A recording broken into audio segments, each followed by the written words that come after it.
Hello भाई लोग, as defence channel में आपका स्वागत है। आज मैं आपके लिए टॉप 40 क्वेश्चन जीके का लाया हूं दोस्तों। यहां से सभी सरकारी नौकरियों के लिए महत्वपूर्ण प्रश्न है। आप लोग देखा करिए, आप लोग को एग्जाम में यहां से क्वेश्चन देखने के लिए जरूर मिलेगा। ठीक है दोस्तों, मैं 40 क्वेश्चन लाया हूं। आप लोग बताइएगा 40 क्वेश्चन में से आपका कितना सही होता है। ठीक है, 40 में से आपका कितना सही होता है आप लोग बताइएगा। ठीक है दोस्तों, ओके, चलिए शुरू करते हैं। सल्तनत काल में किसने पहली बार तुर्क शासन की नींव डाली? बताइए दोस्तों, पहला का आंसर कमेंट में बताइए। बी। कौन है? बी,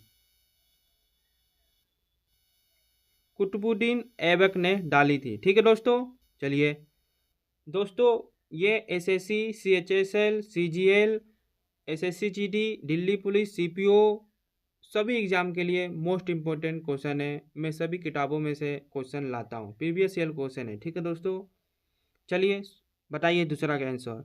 महमूद गजनवी ने कितनी बार भारत पर आक्रमण किया? बताइए दोस्तों, कितनी बार किया?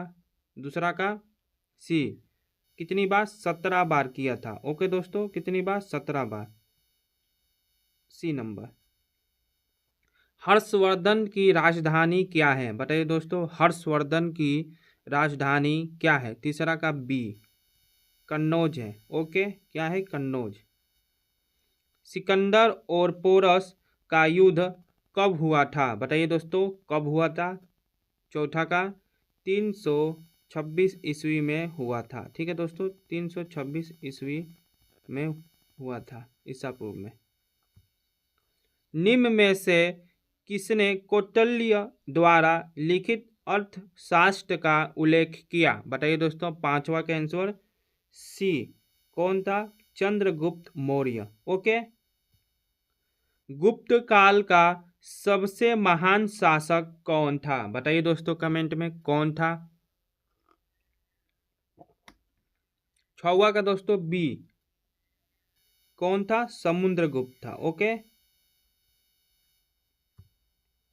अशोक ने कलिंग युद्ध के बाद किस धर्म को स्वीकार किया? बताइए दोस्तों, किस धर्म को स्वीकार किया था? सातवां का सी, बौद्ध धर्म को। ओके, दीवान ए आर्ज का संबंध किससे है? बताइए दोस्तों, किससे है? आठवां का बी, सैन्य व्यवस्था से है। ठीक है, समाजवादी दृष्टिकोण से इतिहास किसके बारे में बताता है? बताइए दोस्तों, किसके बारे में बताता है? सी, विजेताओं, राजाओं के बारे में बताता है। ठीक है, शेर शाह सूरी ने किससे हराकर दिल्ली की सत्ता प्राप्त की थी? बताइए दोस्तों, दसवां का आंसर बी, हुमायूं से। ठीक है, किससे? हुमायूं से, बी नंबर। नालंदा विश्वविद्यालय का पुनर्निर्माण किसने करवाया? बताइए दोस्तों, किसने करवाया था? हर्षवर्धन ने। किसने दोस्तों? हर्षवर्धन ने कराया था। Okay, Harshvardhan, B number. Bharat में सबसे पहले तांबे का प्रयोग किस सभ्यता में हुआ था? बताइए दोस्तों, किस सभ्यता में हुआ था? 12 का आंसर क्या होगा? ए, हड़प्पा में हुआ था। कहाँ हुआ था? हड़प्पा में। ठीक है, ए नंबर। नंद वंश की स्थापना किसने की थी? बताइए दोस्तों, किसने की थी? 13 का आंसर क्या होगा? महापरानंद ने किया था। ए नंबर। समुद्रगुप्त को भारत का नेपोलियन किसने कहा? बताइए दोस्तों, किसने कहा था? 14 का आंसर क्या होगा? ए, सॉरी दोस्तों, 14 का आंसर क्या होगा? बी, विंसेंट स्मिथ ने कहा था। ठीक है, बिंदुसार का उपनाम क्या था? बताइए दोस्तों, बिंदुसार का उपनाम क्या था? 15 का ए, अमित रथ का। ठीक है, सत्यम जयते कहाँ से लिया गया है? बताइए दोस्तों, कहाँ से लिया गया है? 16 का सी, उपनिषद से लिया गया है। ठीक है, सबसे प्राचीन जाति व्यवस्था किस ग्रंथ में मिलती है? बताइए दोस्तों, किस ग्रंथ में मिलती है? 17 का ए, ऋग्वेद में मिलती है। ओके, ए नंबर। सिंधु घाटी सभ्यता की लिपि कौन सी थी? बताइए दोस्तों, कौन सी थी? डी, अभी तक पढ़ी नहीं गई है। Okay, D number. किससे भारत का नेपोलियन कहा जाता है? ए, समुद्रगुप्त को कहा जाता है। ठीक है दोस्तों, ए नंबर 19 का ए। चंद्रगुप्त मौर्य का गुरु कौन था? बताइए दोस्तों, कौन था? विश्वा का बी, चाणक्य था। ओके। अशोक ने अपने शिलालेखों में खुद को क्या कहा है? बताइए दोस्तों, क्या कहा है? प्रियदर्शी, ए नंबर। क्या कहा है? प्रियदर्शी। ओके, प्रियदर्शी कहा है। ठीक है दोस्तों।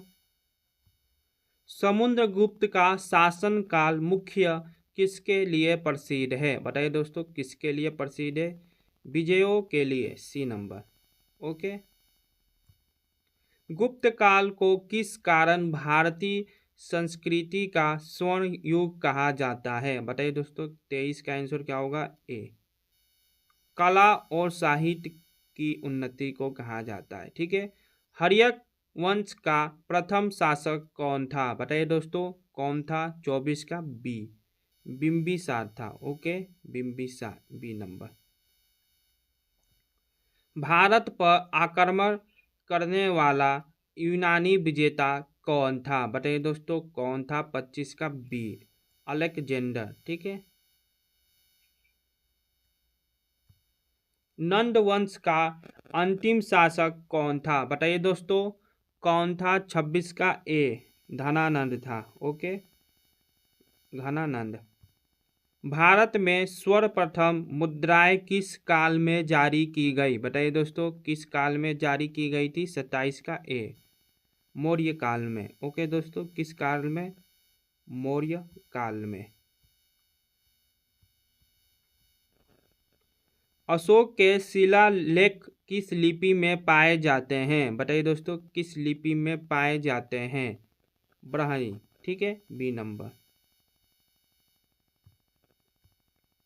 कौटिल्य का वास्तविक नाम क्या था? बताइए दोस्तों, कौटिल्य का वास्तविक नाम क्या था? कौटिल्य का दोस्तों वास्तविक नाम विष्णुगुप्त और चाणक्य था। ठीक है, इसलिए डी नंबर। ए और बी क्या है? ए और बी दोनों सही है। ओके। शुंग वंश की स्थापना किसने की थी? बताइए दोस्तों, किसने की थी? 30 नंबर का आंसर क्या होगा? पुष्यमित्र शुंग ने किया था, ए नंबर। ओके। कलिंग युद्ध के बाद अशोक ने किस धार्मिक नीति को अपनाया? बताइए दोस्तों, किस धार्मिक नीति को अपनाया था? अहिंसा को। किसको? अहिंसा को अपनाया था। ठीक है दोस्तों, अहिंसा को, ए नंबर। प्रथम तुर्क आक्रमणकारी कौन था? बताइए दोस्तों, कौन था? 32 का डी, मोहम्मद बिन कासिम था। ओके। किस गुप्त शासक ने चीनी यात्री फहान का स्वागत किया? बताइए दोस्तों, 33 का आंसर सी, चंद्रगुप्त द्वितीय ने किया था। ओके। दिल्ली सल्तनत की स्थापना कब हुई थी? बताइए दोस्तों, 34 का आंसर कब होगा? क्या होगा? 1206 ईस्वी में हुई थी। Okay, B number. इल्तुतमिश ने किस विदेशी यात्री को अपना दरबार में आमंत्रित किया था? बताइए दोस्तों, 35 का आंसर क्या होगा? सी, मिन्हाज उस सिराज को किया था। ठीक है। अलाउद्दीन खिलजी ने किस प्राणी की शुरुआत की थी? बताइए दोस्तों, क्या है? 36 का बी, डाग और हुलिया का किया था। ठीक है। मोहम्मद गौरी ने किस युद्ध में पृथ्वीराज चौहान को हराया था? बताइए दोस्तों, 37 का बी, तराइन का द्वितीय युद्ध में हराया था। ठीक है, किसे? पृथ्वीराज चौहान को। आर्य समाज की स्थापना किसने की? बताइए दोस्तों, किसने की थी? जल्दी बताइए कमेंट में। 38 का सी, स्वामी दयानंद सरस्वती ने किया था। ठीक है। महावीर स्वामी का संबंध किस धर्म से था, बताइए दोस्तों, किस धर्म से था 39 का बी, किससे था, जैन धर्म से था। ओके, जैन धर्म से था। द्वार समुद्र किस राज्य की राजधानी थी, ये दोस्तों आपके लिए HW है। आप लोग इसका आंसर कमेंट में बताइएगा और आपका 40 क्वेश्चन में से कितना सही हुआ है यह भी बताइएगा। ठीक है दोस्तों, मैं आपके लिए कितना क्वेश्चन 40 क्वेश्चन लाया था, आप लोग 40 में से कितना सही है वो बताइएगा। लाइक शेयर सब्सक्राइब कमेंट जरूर करिएगा और ये भी बताइएगा कमेंट में आपको अगली वीडियो किस टॉपिक पे चाहिए, उस टॉपिक में बनाकर लाऊंगा। ठीक है दोस्तों, मिलते हैं आपसे कल अगले टॉपिक पर। जय हिंद, जय भारत।